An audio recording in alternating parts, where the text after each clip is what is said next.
नमस्कार, स्वागत है आपका। शुरुआत करते हैं बड़ी खबर के साथ। अतीक अहमद के खिलाफ बड़ी कार्रवाई हुई है। अतीक की 3 संपत्तियां कुर्क कर दी गई हैं। 12 बीघा जमीन कुर्क की गई है। 2 जमीन अतीक की पत्नी शाइस्ता के नाम पर बताई जा रही है। 76 करोड़ की कीमत की जमीन को कुर्क किया गया है। तो प्रशासन ने अतीक अहमद पर कार्रवाई के सिलसिले को आगे बढ़ाया है। इसी कड़ी में अतीक अहमद के खिलाफ ये बड़ी कार्रवाई की गई है। अतीक की 3 संपत्तियों को कुर्क किया गया है। 12 बीघा ये जमीन है जहां पर कुर्की की कार्रवाई की गई है। बताया जा रहा है कि जमीन अतीक की पत्नी शाइस्ता के नाम पर है। 76 करोड़ रुपए इसकी कीमत आकी गई है, जिसकी कुर्की की कार्रवाई की गई है। डुगडुगी बजाकर, मुनादी करवाकर बाकायदा इस जमीन को कुर्क किया गया। तो अतीक अहमद और उनके परिवार पर, उनके करीबियों पर लगातार प्रशासन का शिकंजा कसता जा रहा है।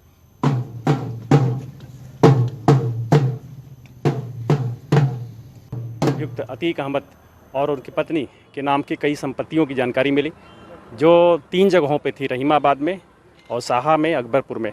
और इन संपत्तियों के लगभग रकबा 12 बीघे से अधिक है और उसकी कीमत 76 करोड़ रुपए से ज़्यादा की है। इनकी रिपोर्ट जिलाधिकारी महोदय को अवगत कराया गया था और उन्हें यह भी अवगत कराया गया था कि प्रथम दृष्टया इनकी ये संपत्तियाँ किसी ज्ञात आय के स्रोत से जस्टिफाइड नहीं हो पा रही हैं और ये अपराध अर्जित हैं। जिलाधिकारी महोदय द्वारा सम्यक विचारणोपरांत आदेश पारित किया गया था, जिसके क्रम में आज ये संपत्तियां कुर्क की जाती हैं और इस पर यहाँ पे बोर्ड लगाया गया है। सर्वसाधारण को सूचित भी किया गया है कि ये कुर्क संपत्ति है और इसमें किसी प्रकार का जो प्रवेश होगा वो अवैध होगा और विधि विरुद्ध होगा। तो इस प्रकार आज कुल 3 संपत्तियां जो 12 बीघे से ऊपर की हैं रोड साइड की और इसकी कीमत लगभग 76 करोड़ से ज़्यादा रुपए की कुर्क की गई है। किसको कस्टोडियन बनाया गया है, इसकी देखभाल इसके कस्टोडियन एसडीएम सदर साहब को बनाया गया है और इसकी निगरानी इंस्पेक्टर धूमनगंज को दी गई है, जो लगातार संपत्ति की देखरेख करेंगे। इधर तेलंगाना पुलिस ने चंदौली की मुगलसराय में एक बड़े बिजनेसमैन के बेटे अभिषेक जैन के यहां पर छापेमारी की और 9 करोड़ से ज्यादा का कैश बरामद किया। पुलिस ने उसका लैपटॉप और कंप्यूटर जब्त किया है। पुलिस ने आरोपी अभिषेक जैन को गिरफ्तार कर लिया है। उसके ऊपर ऑनलाइन फ्रॉड करने का आरोप है। आरोप के मुताबिक वो एक ऐप के माध्यम से लोगों के रुपए इन्वेस्ट कराता था।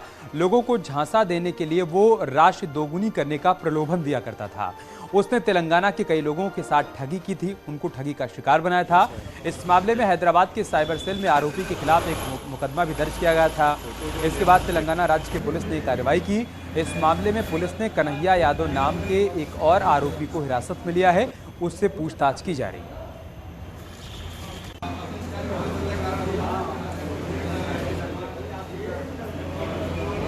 क्या मामला है ये? चंदौली से आज बड़ी खबर हम आपको बता रहे हैं। चंदौली के मुगलसराय में, रविनगर में तेलंगाना पुलिस ने रेड की और तेलंगाना पुलिस ने यहाँ पर 9 करोड़ रुपए से ज़्यादा बरामद किए हैं। अभिषेक जैन के यहाँ से ये पैसे बरामद हुए हैं। ये आप तस्वीरें देख रहे हैं सिक्योरिटी में। यहाँ अभिषेक जैन को रखा गया है। मुगलसराय कोतवाली है ये, जहाँ पर अभिषेक जैन को रखा गया है। बताया जा रहा है अभिषेक जैन एक ऑनलाइन फ्रॉड है और ऑनलाइन ठगी करते थे।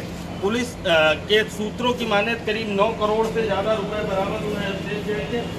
जिस पैसे को इस जगह पर रखा गया है मुगलसराय कोतवाली। और आपको बता दें, ये जो बैग हम आपको दिखाने का प्रयास कर रहे हैं, हम अपने साथी से कहेंगे कि इस बैग में वो पैसे रखे गए, बता रहे हैं ये करीब 9 करोड़ रुपये है जो तेलंगाना पुलिस को अभिषेक जैन के यहाँ से बरामद हुए हैं। ये पूरा मामला ऑनलाइन ठगी का है। और आपको बता दें, तमाम आलाधिकारी जो चंदौली के हैं, एसपी और सीओ मौके पर पहुंच गए हैं। अभिषेक जैन से बातचीत हो रही है। बताया जा रहा है कि हैदराबाद में 419, 420 और आईटी एक्ट का मुकदमा साइबर सेल ने दर्ज किया है और उसके बाद जांच के दौरान अभिषेक जैन के यहाँ, जो कि रविनगर के रहने वाले हैं, उनके यहाँ रेड की थी। इस पूरे मामले में पुलिस की माने तो अब अभिषेक जैन को हिरासत में ले लिया गया है। इस पूरे मामले पर जो कानूनी प्रक्रिया है वो चालू है। सीजीएम कहा अभिषेक जैन को पेश किया जाएगा और ट्रांजिट रिमांड पर उनको हैदराबाद डिपोर्ट किया जाएगा। चंदौली से न्यूज़ 18 के लिए नितिन गोस्वामी। इधर बरेली में एक सरकारी स्कूल के बाहर से कक्षा 2 की 3 छात्राओं को किडनैप करने की कोशिश की गई। बच्चियों की चीख पुकार के बाद कार सवार बदमाश मौके से फरार हो गए। भोजीपुरा थाना क्षेत्र के इलाके में बात सामने आई है, जहां पर पुलिस पूरे मामले की जांच पड़ताल कर रही है। घटना के बाद से पूरे स्कूल में दहशत का माहौल बरकरार है। जब मैंने आया तो मुझे पता चला कि कोई गाड़ी आई थी यहाँ पर, कुछ बच्चों के साथ कुछ गड़बड़ हुआ। तो मैंने पड़ोस में डॉक्टर साहब से पूछा, उन्होंने कहा हमें इसके बारे में जानकारी नहीं है। फिर मैंने 8 बजे प्रेयर कराई बच्चों को, फिर प्रेयर कराई। फिर एक प्रेयर कराने के बाद मुझे पता चला क्लास 2 में एक लड़की लगातार रोए जा रही है। तो मैंने उस बच्ची से पूछा तो उसने कहा सर हमें उठाने आए थे और उसे बुखार भी आ गया। तो मैंने पूरी जानकारी ली। जब उससे लड़की से जानकारी ली उसके साथ क्या घटना घटी है, फिर मैंने 112 पर कॉल किया, फिर पुलिस आई, उसके बाद इन्वेस्टिगेशन चल रहा है। इधर बिजनौर का कुख्यात बदमाश आदित्य राणा पुलिस कस्टडी से फरार हो गया है। वो पुलिस को चकमा देकर शाहजहांपुर के एक ढाबे से फरार हो गया। इन दिनों वो लखनऊ जेल में बंद था और उसके ऊपर 1 लाख रुपए का इनाम घोषित था। बताया जा रहा है कि बदमाश आदित्य राणा के खिलाफ अलग अलग थानों में लूट, हत्या और अपहरण के 29 केस दर्ज हैं।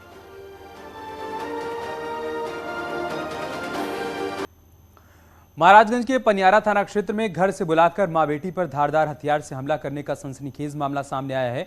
इस हमले में 17 साल की लड़की की मौके पर ही मौत हो गई। वहीं मां को गंभीर हालत में लखनऊ रेफर किया गया है। बताया जा रहा है कि बदमाशों ने मां बेटी को फोन कर बुलाया और उन पर धारदार हथियार से हमला कर दिया। मामले की जानकारी मिलने के बाद पुलिस मौके पर पहुंचकर तफ्तीश करने में जुट गई। की पिंकी मधेशिया और उनकी पुत्री काजल मधेशिया उम्र लगभग 17 वर्ष को कुछ लोगों द्वारा धारदार हथियार से इनके ऊपर हमला कर दिया गया है। काजल मधेशिया उम्र लगभग 17 वर्ष की वहीं मौके पर मृत्यु हो गई है। वहीं रिंकी मधेशिया जो इनकी माता जी हैं उनको चोट पहुंची है, जिनको तत्काल अस्पताल इलाज हेतु भिजवाया गया है तथा शव को कब्जे में लेते हुए अग्रिम विधिक कार्रवाई की जा रही है। मेरठ में बदमाशों ने किराना कारोबारी की गोली मारकर हत्या कर दी। लिसाड़ी गेट थाना क्षेत्र के किदवई नगर कीन की वारदात है, जहां पर निजामुद्दीन को घर के बाहर बदमाशों ने पहले गोली मारी और उसके बाद उसका गला रेत दिया। वारदात को अंजाम देकर बाइक सवार बदमाश हथियार लहराते हुए फरार हो गए। हत्यारों की तलाश में पुलिस इलाके की सीसीटीवी फुटेज को खंगाल रही है, लेकिन अभी तक अपराधियों के बारे में कोई सुराग मिल नहीं पाया। लिसाड़ी गेट क्षेत्र में बताया जा रहा है कि अचानक से कुछ हमलावर आए और इनके ऊपर कुछ हमला किया। गले पे कुछ धारदार हथियार से चोट है, ऐसा प्रतीत हो रहा है कि संभवतः फायरआर्म का भी प्रयोग किया गया। गली में ही इनके ऊपर हमला किया है और उसके बाद में अस्पताल ले गए, इनकी मृत्यु हो गई। जल्दी से जल्दी हम घटना का निराकरण करके मुलजिमों को कानून के सलाखों के पीछे पहुंचाएंगे। उन्नाव में अतिक्रमण पर प्रशासन का बुलडोजर चला है। पुरवा मोरावा मेन रोड पर ईओ के नेतृत्व में अतिक्रमण के खिलाफ अभियान चलाया गया। इसके तहत अवैध गुमटियों पर बुलडोजर चला। पुरवा नगर पंचायत इलाके में कार्रवाई की गई।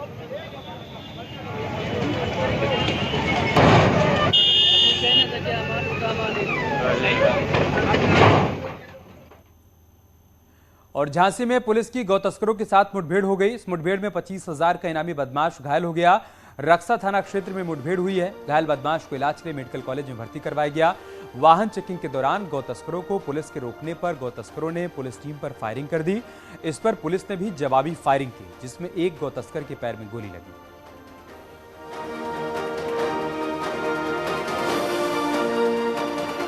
मुजफ्फरनगर में मेरठ एंटी करप्शन टीम ने मापतौल विभाग के सीनियर इंस्पेक्टर और उसके ड्राइवर को 25,000 रुपए की रिश्वत लेते हुए रंगे हाथों गिरफ्तार किया। बता दें कि नई मंडी कोतवाली क्षेत्र के भोपा रोड स्थित एक पेट्रोल पंप के मालिक ने एंटी करप्शन विभाग को रिश्वत मांगे जाने की शिकायत की थी। उसने आरोप लगाया था कि मुजफ्फरनगर मापतौल विभाग के सीनियर इंस्पेक्टर सालाना स्टैंपिंग के एवज में 50,000 रुपए की मांग करते हैं, जिसके बाद एक टीम का गठन किया गया। टीम ने जब इस मामले की जांच पड़ताल की तो मामला सही पाया गया। इसके बाद मेरठ एंटी करप्शन टीम ने अपना जाल बिछाकर आरोपी अधिकारी को गिरफ्तार कर लिया।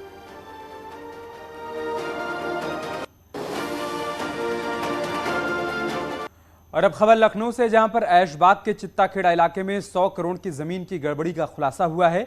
आरोप के मुताबिक एलडीए के 2 पूर्व वीसी समेत कई अधिकारियों ने मिलकर यह खेल किया। चित्ताखेड़ा की जमीन पहले लीज पर ली गई और फिर बिल्डर को बेच दी गई। 2016 से 2017 के बीच कौशल कुमार को जमीन लीज पर दी गई थी, जिसे उसने प्राइवेट बिल्डर को बेच दिया।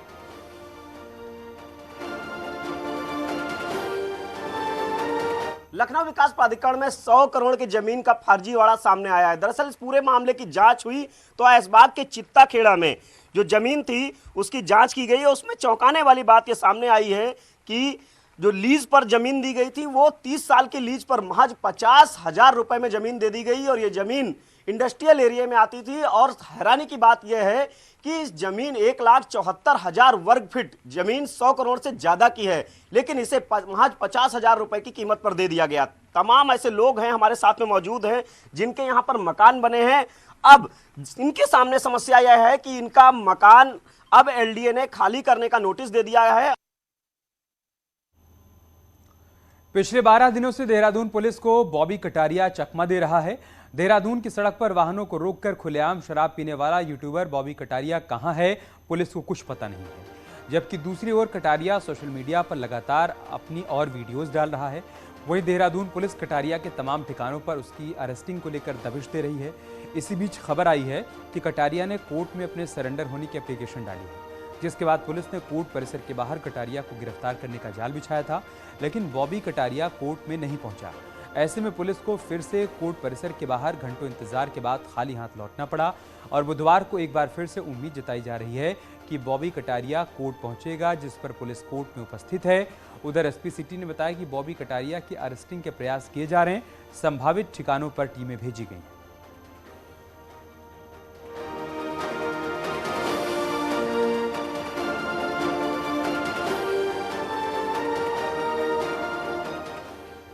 और बॉबी कटारिया की गिरफ्तारी के लिए जहां देहरादून पुलिस उसके तमाम ठिकानों पर दबिश दे रही है, वहीं इस बीच खबर है कि आरोपी बॉबी कटारिया के वकील ने कोर्ट में बॉबी कटारिया के सरेंडर एप्लीकेशन लगाई है। इससे पहले देहरादून पुलिस यूट्यूबर बॉबी कटारिया के हरियाणा, गुड़गांव समेत तमाम जगहों पर दबिश दे चुकी है।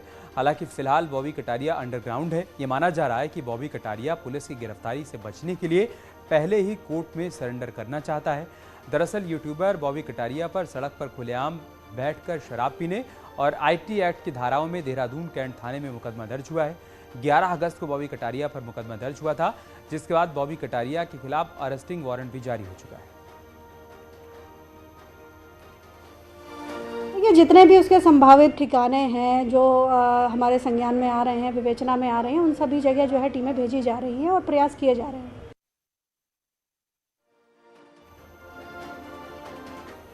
और अब खबर गाजीपुर से, जहां पर पुलिस ने हेरोइन तस्कर को गिरफ्तार किया है। पुलिस ने तस्कर को गहमर थाना क्षेत्र के मगर खाई मोड़ से गिरफ्तार किया। पुलिस ने तस्कर के पास से 20 लाख की 800 ग्राम हेरोइन बरामद की है।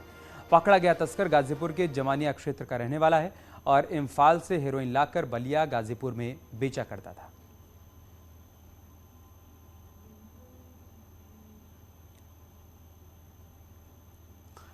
कानपुर के नाना राव पार्क में मॉर्निंग वॉक पर शुल्क लगाने के विरोध में लोगों ने धरना दिया।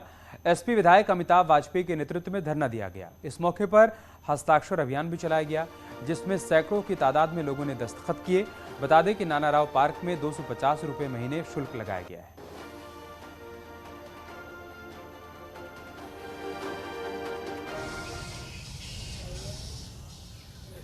यहाँ पर जो वॉकर्स जो यहाँ पर ऐतिहासिक कंपनी बाग में टहलने आते थे, उस पर जो है नगर निगम द्वारा जो टैक्स लगाया गया है, उसका हम पूरी तरीके से विरोध करते हैं। यह टैक्स उसी प्रकार से है जैसे सरकार द्वारा जजिया कर लगाया गया था, नमक पर कर लगाया गया था। अब सरकार ने जो है ये हवा पे जो टैक्स लगा रही है, इसको हम लोग कतई बर्दाश्त नहीं करेंगे। कल नगर निगम कार्यकारिणी में इसके प्रवेश में 10 रुपये का शुल्क लगा दिया गया है, जिसका लोग पुरजोर विरोध कर रहे हैं, मॉर्निंग वॉकर्स विरोध कर रहे हैं और समाजवादी पार्टी उसका समर्थन कर रही है। हमारे पार्षदों ने नगर निगम कार्यकारिणी में भी इसका विरोध किया है, पर मेयर की हठधर्मिता के नाते ये टैक्स जबरिया लगाया गया है। हवाओं पर भी अगर टैक्स लगाने लगोगे, जिस सरकार ने दूध दही पर टैक्स लगा दिया, इसने कफन पर टैक्स लगा दिया, आटा दाल चावल गेहूँ पर टैक्स लगा दिया, वो अब हवाओं पर भी टैक्स लगाएगी, तो हम लोग इसका पुरजोर विरोध करेंगे, इसे कतई लगने नहीं देंगे। यहाँ रुक रहे एक छोटे से ब्रेक के लिए, जल्द लौटेंगे कुछ और खबरों के साथ। आप देख रहे हैं न्यूज़ 18 उत्तर प्रदेश उत्तराखंड।